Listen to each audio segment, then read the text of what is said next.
it's Leona out here at Athletic Essentials. Today, the video is just packed with value. I'm talking today about knee pain. And if you've ever had knee pain, this is going to be like a super valuable video for you. And I'm talking specifically lateral knee pain in this specific video. If you're a runner and you haven't had knee pain, you will. So just kind of keep that in mind. Usually, I'm just going over the most common types of lateral knee pain. And so this video, I'm specifically going to talk about, so there's either IT band syndrome, which is a cause normally of lateral knee pain, or the chondromalacia, which is a patellar tracking problem, and it's usually caused by a knee imbalance. Today I'm going over the chondromalacia part. So basically with chondromalacia, it's a muscular imbalance. Basically, your big vastus lateralis muscle over here on your leg is overpowering your vastus medialis muscle over here.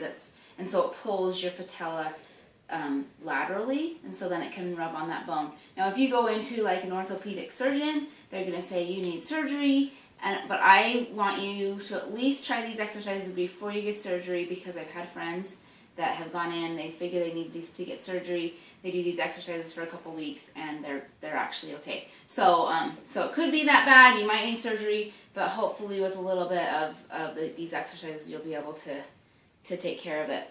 But first off, your whole knee it's surrounded by muscles, and so that's what holds your knee joint together.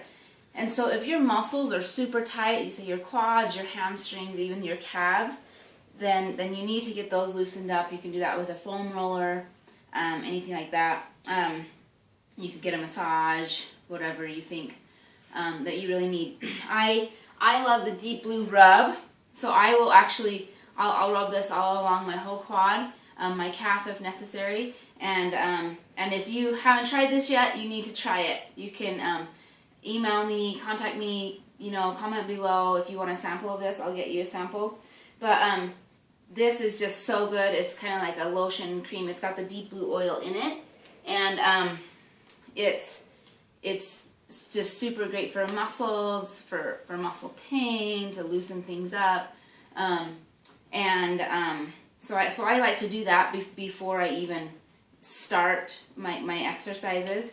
And a couple other things, they actually have the Deep Blue in a roller bottle. It's just really convenient. It just rolls right on. It's just like a roller top, and you can roll it right on the pain. So it's really good. It's kind of like a topical anti-inflammatory. And then and sandalwood is my other favorite. Like if you feel like you've done cartilage damage in your knee, sandalwood is so great for cartilage support and repair, and you can just put that right around your knee. As you're going through these next couple weeks of these exercises. So first off, depending on how bad your knee pain is, if you can't sit down on a couch and do a knee extension, then I want you to start on the ground. So this is just from a starting point. You're gonna just sit with your legs straight out, and if you need to lean back like this, you can. If you don't have that flexibility where your hamstrings are tight. One thing that is so good for your knees is loose hamstrings. You need to keep your hamstrings stretched. You want to stretch the heck out of your hamstrings so that isn't pulling on your knee. But this exercise, what we want to kind of trigger, this muscle right here is your vastus medialis muscle, and it's a littler one, and not some people aren't as pronounced as their vastus lateralis. This is actually an easier muscle to get big and be stronger. So we want to trigger this muscle right here. So you can even tap it a little if you want. You don't have to. I don't normally, but I will just, and then I'll just have my knees straight, and then I just pick up my heels. So my calves are kind of resting on the ground, and I'm firing this muscle right here. You can feel it. It should be hard, because that's the one that is getting most of the work. So I would say do 10 of these for 5 seconds each. Just 1, 2, 3, 4, 5, rest. 1, 2, 3, 4, 5, rest. Okay? You can do 10, you can do, just build up. Like you should be able to get up to like 100 of these in a sitting and not have a problem. Or you can sit there and you can, like if you get bored doing that, you can go back and forth like this. You might feel your knee pop. I can feel mine popping a little. If it's not hurting, it's probably okay. If it's really hurting you, then just do the holds. Don't do the back and forth. Just do the holds and just hold it there. What you're wanting to do is just this static contraction is going to strengthen that muscle, and that is still just as good. And you're not having to do that motion that might be bothering your lateral knee out here. Okay, so you can do that, or you can do just 1, 2, 3 like that. So you don't have to hold for 5 seconds. But if it's popping or hurting, just do holds. Okay, and then you progress up. So after you get to where you can do that, and you can do that without pain and without popping. Then you can move up and you can put, now you can extend over, you can use a towel, this is a little foam roller, but you can, so now you've got a little more of an angle, so you actually have to do more, like a little bit more with that, with your foot down there, you have a little more to lift, so then you can just lift. Are you getting that? You see my leg?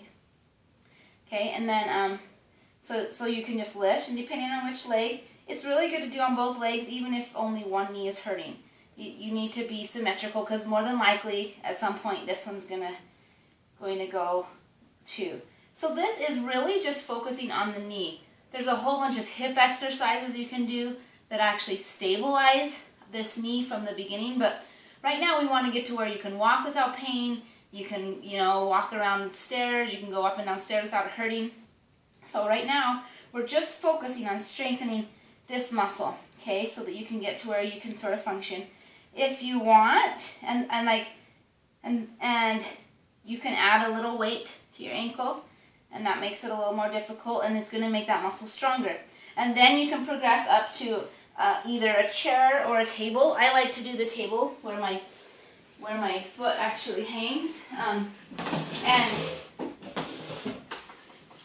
so I just will like kind of swing my legs, and then I just come up and hold it, and then you can relax and hold it again. And I usually will do, this is a 5-pound ankle weight. I think it's adjustable actually. I think I've lost a bunch of sand out of it. But so this is just 5 pounds, and you're thinking that's not very much, but 5 pounds gets really heavy when it's clear out on the end of your ankle. And you can, so then you can just hold these up, and you'll feel it burn. You should probably be doing about 100 at a sitting, 100 to 300 at a sitting, and so 2 to 3 times a day. You need to work up to that, and once you do that, you shouldn't have a problem running. You shouldn't have a problem with your lateral knee pain in this. And you can actually add, I will sometimes stick another 5-pound weight just on my foot, so I'm actually getting 10 pounds right there, and do a 10-pound knee extension. And that should, for chondromalacia, that should help your patellar tracking. It should track your knee back over in the center spot where it should be, so it's not rubbing on that femur. So I hope you learned something today, and try these exercises. Be consistent. Like I said, work up to about 100 to 300, up to 3 times a day, and do that for a couple of weeks, and hopefully you should feel a difference within the first few days. Thanks, everybody. See ya.